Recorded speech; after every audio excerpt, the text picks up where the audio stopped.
Temos convidado na linha, Camarão? Temos. Opa! É isso?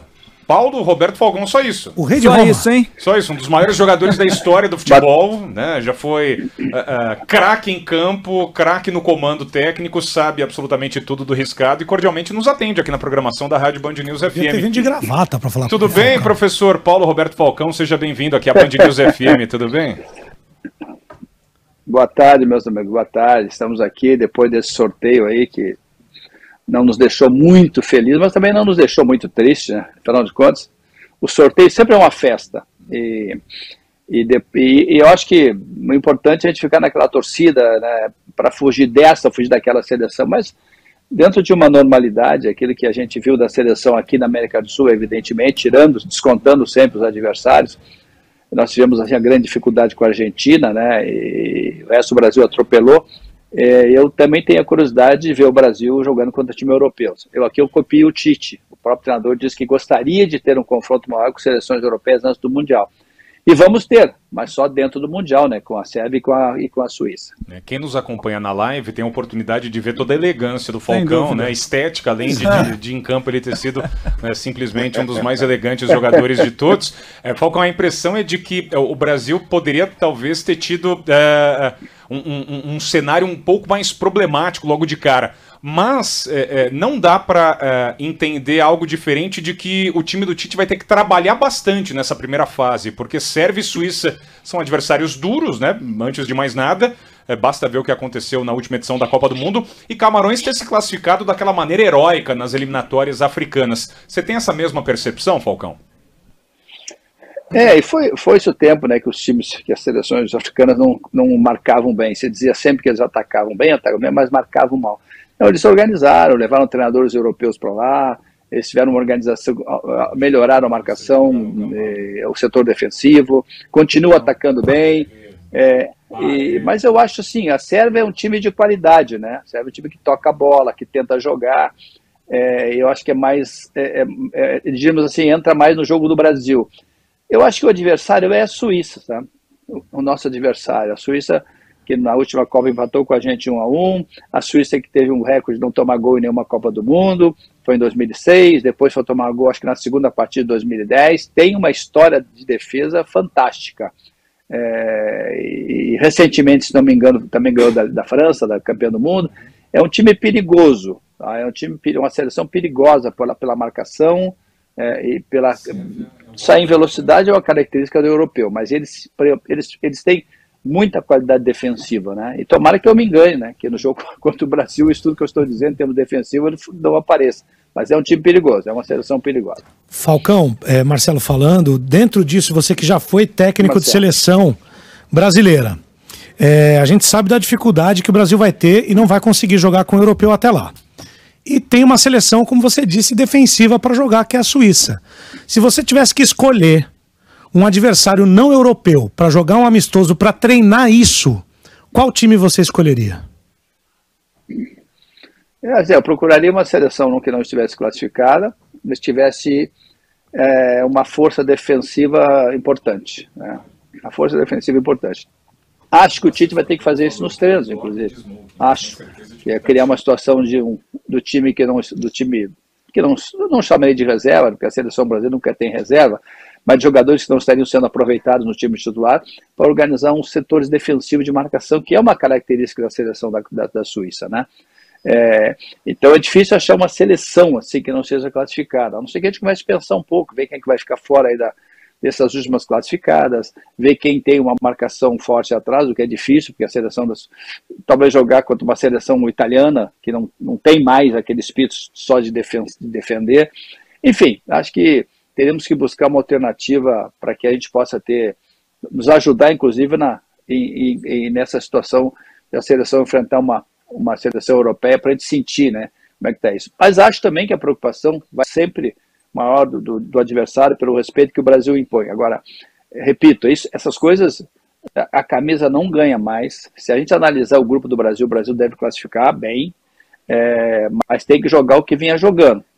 É evidente. Também pensando que o Brasil não vai enfrentar nessa primeira fase da Copa do Brasil alguns adversários com dificuldades que teve aqui. Na América do Sul, o Brasil atropelou rigorosamente todos, né? E lá vai ser mais complicado, mas se o Brasil jogar o que jogou, mesmo com as dificuldades, deve classificar em primeiro no grupo dele. Falcão, muito obrigado pela atenção com os ouvintes da Band News FM, é o Fábio que está falando. A Copa do Mundo é o campeonato... Fábio, boa tarde. Boa tarde. É o campeonato mais importante do mundo, sem dúvida, mas é um recorte muito pequeno dentro do calendário das seleções, né? É um mês de campeonato, é tiro curtíssimo, né? Parece clichê, mas não é fato, é tiro curtíssimo. Há ainda muito a ser feito pelas seleções, ou a partir de agora, a questão física, ou seja, chegar todo mundo inteiro, e a questão psicológica para um campeonato tão curto, falam mais alto? Acho que a questão psicológica é trabalhar o primeiro jogo, tá? O primeiro jogo sempre, todo mundo vai falar, os jogadores da seleção brasileira vão escutar isso todo dia, quando se aproximar, inclusive a comissão técnica, que o primeiro jogo tem o nervosismo da estreia, que o primeiro jogo é diferente, então tem que ser trabalhado na minha avaliação, o estado emocional. O primeiro jogo é um primeiro jogo e só, tá? Não pode passar disso, é um primeiro jogo, e ser o primeiro jogo e tentar trabalhar o lado emocional, né? O primeiro jogo não poderia ser o terceiro, o quarto. Acho que esse é um trabalho que tem que ser feito. Em termos físicos, certamente a seleção está fazendo isso, acompanhando os jogadores brasileiros que jogam lá fora. É importante que se possa ter, com os clubes onde jogam os brasileiros, um contato mais direto. Acho que também a seleção está fazendo isso. E agora é o momento final de preparação, né? Nós estamos aí, 7 meses da Copa, um pouquinho mais. Então esse é o momento de acompanhar. Eu vi que a seleção está fazendo isso, acompanhar como é que estão os jogadores brasileiros que jogam na Europa, como é que é o trabalho deles, como é que está sendo a preparação e como é que eles estão participando dos treinamentos, como é que eles estão jogando as Copas Europeias, como é que estão jogando os campeonatos deles, enfim, acho que é um momento muito mais de atenção nesse aspecto. Silva, Aline, alguém tem pergunta para o Falcão, por favor? Vou fazer aqui uma, Fábio. Manda, Silva. Falcão, prazer em falar com você. A gente estava aqui já pensando, imaginando, né, o Brasil em primeiro no seu grupo e imaginando o segundo colocado do grupo H, já conjecturando que Portugal passe na primeira colocação. Na sua visão, qual seria o adversário melhor? O Uruguai, para a seleção brasileira, já conhecido aqui. O Brasil não teve muitos problemas nessas eliminatórias para enfrentar a seleção uruguaia, um pouco envelhecida, ou a seleção de Gana, Falcão? Pois é, eu também não tenho visto o Gana jogar, mas sempre a Gana teve um respeito, né? Se for uma seleção forte, também de velocidade, uma seleção que agride o adversário, marca tal. Não tem, evidentemente, a história que tem a Uruguai em Copa do Mundo. Então, não sei, sabe? Eu não saberia te responder o que é melhor, o que é pior. Eu tô te falando de característica. O jogo com o Uruguai é sempre um jogo difícil, complicado. O Uruguai melhorou muito, né, nos últimos jogos, tanto é que conseguiu uma classificação que parecia impossível aqui para a Copa do Mundo. Todo mundo achava que o Uruguai ia fazer uma repescagem, o Uruguai não entrou e conseguiu mudar toda a história e está classificado.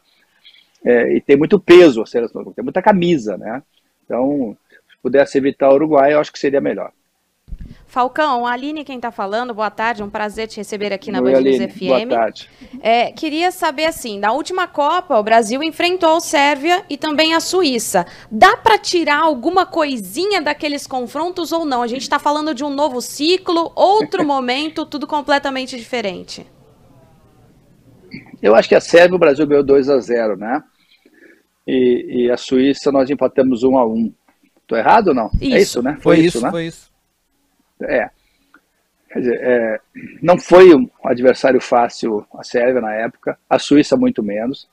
Eu repito, a Suíça é o time que mais me preocupa nesse grupo, porque é um time que gosta de jogar em contra-ataque, mas acima de tudo tem uma marcação importante. Talvez seja o time que melhor se defende das seleções europeias que eu conheço. Mas assim, claro que eles devem estar muito mais preocupados com a gente que a gente conhece, mas nós temos que entender, Aline e amigos, que futebol se ganha, ele termina, quando se diz assim, o Brasil é o favorito, no grupo claro que é o favorito, agora o favoritismo ele termina quando começa o jogo, aí ele tem que confirmar o favoritismo que ele tem. Então, diante disso, depende só dos nossos jogadores, da comissão, para que a gente confirme isso. Repito, também me parece importante, nós vamos enfrentar essas duas seleções, Aline, que você falou, que são as seleções mais fortes que as seleções que nós enfrentamos aqui na América do Sul para classificar. Isso também tem que ficar claro, e eu acho que o Tite sabe disso, toda a seleção sabe disso, mas eles também sabem que o Brasil, hoje, que voltou a ser o número 1 do mundo, é um time a ser batido. Acho que o Tite está com muitas opções no grupo, o Tite tem opções para fazer o que ele quiser, um 4-3-3, um 4-4-2, tem jogadores de velocidade, se ele quiser trancar um pouco mais o time, ele tem jogadores para isso, e tem aquilo que eu reputo, talvez, a coisa mais importante da seleção na comparação com as outras seleções. Hoje em dia o pessoal tem usado um jogador de meio campo, o primeiro homem, que foi inventado pelo Ancelotti lá no Milan, quando ele com o Pirlo de mais, o primeiro volante, né? A tendência era colocar o jogador de mais qualidade de segundo ou de terceiro. Ele trouxe o Pirlo para trás, como a Alemanha fez isso em 2014, trazendo o Schweinsteiger para primeiro volante, para que ele pudesse pegar a bola dos dois zagueiros, que teoricamente são jogadores com menos qualidade técnica para ir jogando, então ele trouxe um volante com qualidade para tirar a bola do pé do zagueiro para sair jogando. Na seleção brasileira você não precisa fazer isso não. Você tem dois jogadores de defesa, o Thiago e o Marquinhos, tem muita qualidade de passe. São jogadores que têm muito e não se afobam. Então, o Brasil tem uma grande vantagem de ter dois zagueiros que sabem jogar futebol. Além de marcar, cabecear bem, mas tem uma coisa que me chama, que parece importante. São jogadores, se o adversário se fechar lá atrás, nós temos dois jogadores da defesa que vão levar a bola com muita tranquilidade até os atacantes. Isso me parece uma grande vantagem. Falcão, me permita só mais uma pergunta, o Bruno novamente.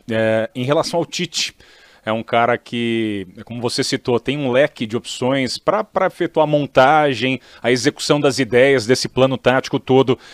Como é que você vê ele chegando a esta segunda edição de Copa do Mundo, depois de um trabalho desenvolvido, né? Na Copa passada ele pegou a seleção sob pressão em meio às eliminatórias, e a trajetória dessa vez foi pelo menos mais calma, graças aos resultados impactantes que ele conseguiu juntamente com o time.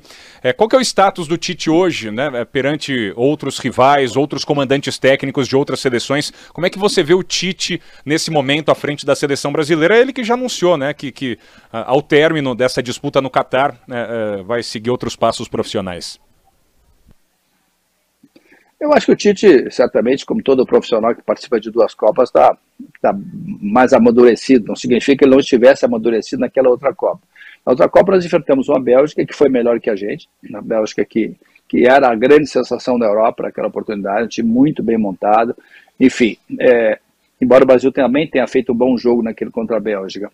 Eu acho que as seleções sempre olham o Brasil de uma maneira diferente. E é claro que no momento que os treinadores a imprensa europeia começa a acompanhar o Brasil, porque o Brasil é sempre atração, eles sentiram que o Brasil, atropelando como atropelou na América do Sul, tendo apenas uma dificuldade contra a Argentina, que é uma coisa muito normal, a gente sempre teve dificuldades nas eliminatórias contra a Argentina. Então, certamente, existe esse respeito pelo trabalho do Tite, pela boa performance da seleção brasileira. Muito bem, Paulo Roberto Falcão, cracaço de bola, técnico de futebol, comentarista impecável. Obrigado pela participação, obrigado pela atenção com os ouvintes da Band News FM, Falcão.